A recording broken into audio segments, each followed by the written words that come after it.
prazer, sejam bem-vindos ao canal Química e Segurança do Trabalho. Eu sou Adriano Manhães e nesse vídeo eu dou continuidade a questões, provas, perguntas utilizadas pelas empresas na hora da contratação de um bombeiro civil, na hora de promover um bombeiro civil a bombeiro líder ou na hora de recrutar um novo profissional ou simplesmente fazer com que aquele bombeiro líder se torne um inspetor, coordenador, supervisor. Então você que busca uma promoção, você que busca o primeiro emprego, você que busca uma recolocação, vem comigo. Sem mais delongas, vamos trabalhar as perguntas e questões que hoje são utilizadas pelas empresas durante esses processos seletivos, esses processos de promoção. Nós vamos dar continuidade nessa série tratando da questão de número 61, que diz: no que se refere à proteção contra incêndios, é correto afirmar: opção A, a elaboração de projetos de edifícios contemplando sua compartimentação horizontal e vertical visa conter o fogo em seu ambiente de origem. Opção B, uma porta de emergência de uma fábrica deve abrir para dentro da edificação e não possuir tranca externa. Opção C, pode-se utilizar um extintor de água pressurizada para fogos da classe D, desde que o operador utilize máscara respiratória com pressão positiva de forma a impedir a entrada dos gases e vapores tóxicos. Opção D, a iluminação de emergência deve ter luminárias distribuídas apenas pelas escadas, descargas e área de refúgio. Opção E, o sistema de detecção e alarme de incêndios tem por finalidade o acionamento dos dispositivos de proteção ativa, chuveiros automáticos. Então, senhores, dentre as 5 opções, aquela que contempla o que se encontra no enunciado sobre o que é a correta, observamos que é apenas a opção A. A elaboração de projetos de edifícios contemplando sua compartimentação horizontal e vertical visa conter o fogo em seu ambiente de origem, ou seja, impedir ou dificultar que esse fogo ele possa tomar outros pontos da edificação. Vamos agora observar o que está errado nas outras opções. Na opção B, ele fala que essa porta de saída de emergência vai abrir para dentro da edificação, na verdade é sempre para fora. Na opção C, podemos perceber ali que ele fala sobre a classe D de incêndio, você utilizar água, o extintor de água pressurizada na classe D de incêndio, então isso é proibido, está errado. Na opção D, ele fala sobre apenas pelas escadas, descargas e áreas de refúgio, ou seja, o local onde você estaria a colocar essas luminárias de emergência. Não, você vai estar colocando nos pontos conforme o dimensionamento da engenharia contra incêndio, a engenharia de proteção junto à edificação. Então não se restringe apenas a esses ambientes, temos outros locais que também vão receber esse tipo de iluminação de emergência. E na opção E, observe que ele fala sobre o sistema de detecção e alarme de incêndios. Ele vai realizar o acionamento da proteção ativa, que são os chuveiros sprinklers. Então isso não acontece. O sistema de detecção de incêndio, seja ele um sistema onde você tem um detector de fumaça, um detector iônico, um detector termovelocimétrico, um detector de incêndio, dentro de qualquer uma dessas condições, ele não vai acionar o chuveiro sprinkler. Ele não vai fazer com que o bulbo ele venha a se romper e comece o combate por inundação. Então está errada essa opção também. Vamos agora para a questão de número 62. Na questão de número 62 diz: de acordo com as prescrições da norma regulamentadora de prevenção e combate a incêndios NR23 do Ministério do Trabalho e Emprego, os extintores de incêndios portáteis devem ser visualmente inspecionados com a seguinte frequência. Opção A, diariamente. Opção B, semanalmente. Opção C, mensalmente. Opção D, semestralmente. Opção E, anualmente. Senhores, ele trata da condição de inspeção visual, ou seja, com que frequência você tem essa obrigatoriedade. Logo, observamos que a letra C é a opção correta diante do que encontramos na literatura, ou seja, mensalmente é obrigatório que esse tipo de inspeção visual venha a ser realizado. Tanto é que em alguns contratos nós temos o cartão de gestão à vista, onde ele é assinado e indicado a data dessa inspeção mensalmente ou, em alguns casos, quinzenalmente. Agora, mensalmente é obrigatório. Questão de número 63. Segundo a NR23, proteção contra incêndio, o extintor de pó químico seco poderá ser utilizado nos fogos das classes. Opção A, A e C. Opção B, B e C. Opção C, B e D. Opção D, C e D. Opção E, A e B. Senhores, ele está tratando do extintor de pó químico seco, ou seja, qual classe ou qual classes esse extintor ele atende. Logo, opção B, classes B e C são as classes que ele vai atender e que vai de fato tratar das necessidades. Vamos observar agora as outras opções. Na opção A e opção E, nós temos a classe A de incêndio. O pó químico seco ele não atende a esse tipo de incêndio. E na opção C e D, nós temos a classe D de incêndio. Ele também não é indicado para esse tipo de resposta. Logo, somente a opção B que vai contemplar o enunciado da pergunta. Vamos seguir para a questão de número 64. Em um incêndio com classificação A, está associado com os materiais. Opção A, motores, transformadores, quadro de distribuição e fios. Opção B, óleos, graxas, vernizes, tintas e gasolina. Opção C, magnésio, zircônio e titânio. Opção D, tecido, madeira, papel e fibra. Opção E, motores, fios, tintas e papel. Logo, diante do exposto, entre essas 5 opções, a letra D é a correta. Tecido, madeira, papel e fibra, contemplando a classe A de incêndio. Na opção A e na opção E, nós temos motores, ou seja, motores elétricos, material classe C, sólidos elétricos energizados. Então, não contempla a classe A, não pertence à classe A. No caso da opção B, nós temos ali, por exemplo, a graxa. A graxa pertence à classe B de incêndio, então você já pode eliminar também. E na opção C, nós temos o magnésio. O magnésio pertence à classe D de incêndio, então não contempla aquilo que está sendo colocado, aquilo que está sendo exigido, que é referente à classe A. Vamos avançar para a questão de número 65. A respeito da classificação dos sistemas de chuveiros automáticos para combate ao fogo, pode-se afirmar que o sistema dilúvio é aquele que compreende uma rede de tubulação. Opção A, fixa, permanente com água sob pressão. Opção B, fixa, permanente seca, mantida sob pressão de ar comprimido ou nitrogênio. Opção C, fixa, permanentemente seca, contendo ar que pode ou não estar sob pressão. Opção D, fixa, permanentemente seca, mantida sob pressão de ar comprimido. Opção E, seca, onde são instalados sprinklers sem o elemento termosensível. Senhores, nessa questão ele coloca o seguinte: pode-se afirmar a respeito do sistema dilúvio qual das 5 opções é a verdadeira.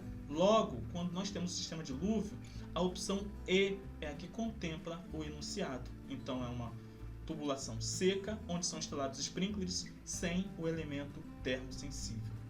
Vamos avançar para a questão de número 66. Aqui vai exigir um pouco mais de leitura, atenção e cuidado. Perceba, analise. 1. Antes de instalar um novo aparelho, verifique se ele não vai sobrecarregar o circuito. Utilize os aparelhos elétricos somente do modo especificado pelo fabricante. 2. Obedeça às placas de sinalização. Não fume em locais proibidos, mal ventilados ou sujeitos a alta concentração de vapores inflamáveis, como os de cola e os demais materiais de limpeza. 3. Não utilize o elevador como meio de escape. As informações apresentadas referem-se a: opção A, legislação do Corpo de Bombeiros. Opção B, cuidados no combate a incêndios em caldeiras. Opção C, proibições no ambiente de trabalho. Opção D, prevenção de incêndios. Opção E, itens da NR15. Então, dentre as 5 opções, senhores, a letra D é a resposta correta. Então, essas 3 orientações, essas 3 advertências, elas vão tratar da prevenção de incêndios. Então, perceba, ele fala sobre a condição de estar utilizando um equipamento elétrico, um aparelho elétrico, e sobrecarregar o circuito. Então, evitar esse tipo de acontecimento. No item de número 2, ele fala: não fume em locais proibidos, ou seja, aonde você pode simplesmente, por algum descuido, comprometer a edificação, gerando um princípio de incêndio. Na opção 3, ele fala sobre não utilizar o quê? O elevador como meio de escape. Então, são orientações referentes à prevenção de incêndios. Vamos para a questão de número 67. A NR23 estabelece medidas obrigatórias usadas na proteção e combate contra incêndios nos locais de trabalho, exceto, opção A, o extintor tipo espuma será usado nos fogos da classe A e B e deverá ser recarregado anualmente. Opção B. No combate aos fogos da classe C, aqueles que ocorrem em equipamentos elétricos energizados, deve-se utilizar o extintor tipo dióxido de carbono? Opção C. Os estabelecimentos que possuírem chuveiros automáticos sprinklers devidamente distribuídos ficam desobrigados de manterem os extintores portáteis? Opção D. O extintor tipo dióxido de carbono deve ser utilizado preferencialmente nos fogos da classe B, como óleos, graxas, tintas e gasolinas, podendo, entretanto, também ser usados em fogos iniciais da classe A, como tecidos, madeira e etc. Opção E. O método de abafamento do fogo por meio de areia e de limalha de ferro fundido poderá ser utilizado como variante no fogo de classe D. Então, senhores, ele nesse caso está tratando da exceção quando se fala de prevenção contra incêndio, ou seja, prevenção e combate contra incêndios. Logo, a opção que vai estar entrando como exceção é a letra C, ou seja, os estabelecimentos que possuírem chuveiros automáticos sprinklers devidamente distribuídos ficam desobrigados de manter os extintores portáteis? Óbvio que não. Você tem chuveiro sprinkler, hidrante e você tem a obrigatoriedade de manter o extintor de incêndio. Então, as outras opções você vai perceber que estão todas corretas. Quando ele fala ficam desobrigados de manterem os extintores portáteis, negativo. Há essa obrigatoriedade. Então ele deve manter, deve permanecer esse tipo de recurso dentro do ambiente. Vamos avançar para a questão de número 68. Visando a proteção contra incêndios, são estabelecidas características específicas para os diversos tipos ou posicionamentos das portas, NR23. Analise as proposições abaixo e assinale a opção correta. 1. Durante o horário de trabalho, as portas de saída de um estabelecimento ou local de trabalho só poderão ser fechadas com ferrolhos, nunca com chaves.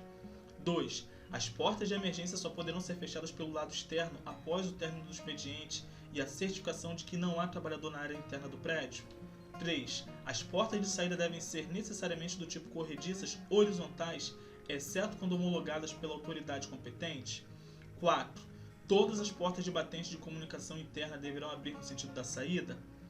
Temos ali 5 opções. Opção A. Todas as proposições estão corretas. B. Apenas 3 proposições estão corretas. C. Há apenas 2 proposições corretas. D. Há apenas uma proposição correta. E. Não há proposição correta. Senhores, dentre as 5 opções, a letra D é a resposta certa. Há apenas uma proposição correta. Vamos verificar essas 4 proposições. Na proposição de número 1 diz: durante o horário de trabalho, as portas de saída só poderão ser fechadas com ferrolho, nunca com chaves. Senhores, durante o horário de trabalho você não pode trancar as portas de saída, você não pode fechar as portas de saída, nem com ferrolho, nem com chave, nem com corrente, nem com cadeado. Então, algo errado, proibido. No caso, agora, observando a opção número 3, as portas de saída devem ser necessariamente do tipo corrediças horizontais. Senhores, nós temos essas portas de saída também sendo que de batente. Então, não necessariamente, ou seja, unicamente. Então, essa palavra necessariamente, ela está criando uma restrição. E depois ele coloca, exceto quando homologados pela autoridade competente, querendo criar uma exceção para te induzir ao erro. Então você tem as portas corrediças horizontais e as portas de batente, não apenas um tipo de porta. Então é essa restrição que faz com que a 3 esteja fora. No caso de observar a opção 2, diz: as portas de emergência só poderão ser fechadas pelo lado externo após o término do expediente e a certificação de que não há trabalhador na área interna do prédio. Lembre-se, essas saídas de emergência, independente de haver pessoas dentro da edificação ou não, de já ter finalizado as atividades ou não, elas não podem, elas não devem ser trancadas com correntes, cadeados, ferrolhos, chaves. Então é algo proibido diante da lei, diante da norma. Logo, a única opção correta: todas as portas de batente de comunicação interna deverão abrir no sentido da saída. Então a opção 4 é uma opção verdadeira, está certa. Logo, a opção D, é a correta. Há apenas uma proposição correta, porque as outras 3 estão todas elas eliminadas, estão fora por estar erradas. Vamos para a questão de número 69. Para o combate a incêndios no local de trabalho, o técnico de segurança do trabalho deve: opção A, estar informado sobre a localização dos materiais de extinção de incêndios, assim como o correto modo de usá-los. Opção B, utilizar água para todos os tipos de incêndio e adentrar no foco para que as providências sejam eficientes. Opção C, utilizar espuma para incêndios em equipamentos elétricos energizados. Opção D, sempre sair do local sem avisar sobre o incêndio. Opção E, fazer uso de extintores de incêndio fora do prazo de validade. Senhores, quando se trata desse profissional prevencionista, técnico de segurança do trabalho, responsável técnico pelo ambiente, é óbvio que ele vai estar informado sobre a localização dos materiais de extinção de incêndios, assim como o correto modo de usá-los. Então ele vai ter essa praticidade, essa particularidade, essa proximidade, essa identidade com o equipamento. Vamos observar agora o que nas outras opções a torna incorreta. Quando temos a opção B, ele fala água para todos os tipos de incêndio. Então o extintor de água pressurizada vai ser utilizado apenas no incêndio classe A em especial. Mais adiante, na opção C, ele fala utilizar espuma em equipamentos elétricos energizados. Nunca, jamais. Então você não pode realizar esse tipo de ação. Na opção D, ele fala sobre sempre sair do local sem avisar sobre o incêndio. Então você primeiramente tem que avisar, chamar por ajuda, apoio, fazer com que a Brigada Voluntária de Incêndio ela possa atuar juntamente com o Bombeiro Civil e demais profissionais prevencionistas. Opção E. Na opção E, ele coloca o seguinte: fazer uso de extintores fora do prazo de validade. Óbvio que não, algo inaceitável. Então todo extintor tem que estar dentro do prazo de validade, conforme a norma técnica. Vamos para a questão de número 70, vamos fechar mais um bloco. São objetivos da proteção contra incêndios. Opção A, garantia de segurança à vida das pessoas. Opção B, incentivo à conflagração do incêndio. Opção C, proteção do conteúdo e estrutura do ambiente. Opção D, minimizar danos materiais de um incêndio. Opção E, todas as alternativas estão corretas. Senhores, quando nós falamos sobre os objetivos da proteção contra incêndios, perceba que a opção A é que plenamente vai estar atendendo a esse grande objetivo, a essa grande meta, que hoje é algo que colocamos como ponto número 1 dentro da nossa carreira, dentro da nossa profissão. Garantia de segurança à vida das pessoas. Então, você que assistiu esse vídeo, deixe os seus comentários, faça os seus apontamentos, compartilhe comigo as suas experiências. Algo importante também, deixa o like, fortalece o canal, para que outros vídeos possam ser produzidos, possam ser ali compartilhados. E algo bem legal, compartilhe esse vídeo com aqueles que também são da área da prevenção, são da área da higiene ocupacional. Faz esse vídeo multiplicar. Nós contamos com a sua participação, com a sua colaboração, com o seu apoio. Então, muito obrigado por ter deixado o seu like, por ter comentado, por ter compartilhado esse vídeo. E claro, se não está inscrito no canal, se inscreva. Se inscreve aqui no canal, acompanha semanalmente, vídeos estão sendo lançados. Então, muito obrigado por você ter assistido esse vídeo, por ter vindo comigo até o final. E claro, te desejo saúde, sucesso, muita felicidade. Então, um forte abraço e até a próxima.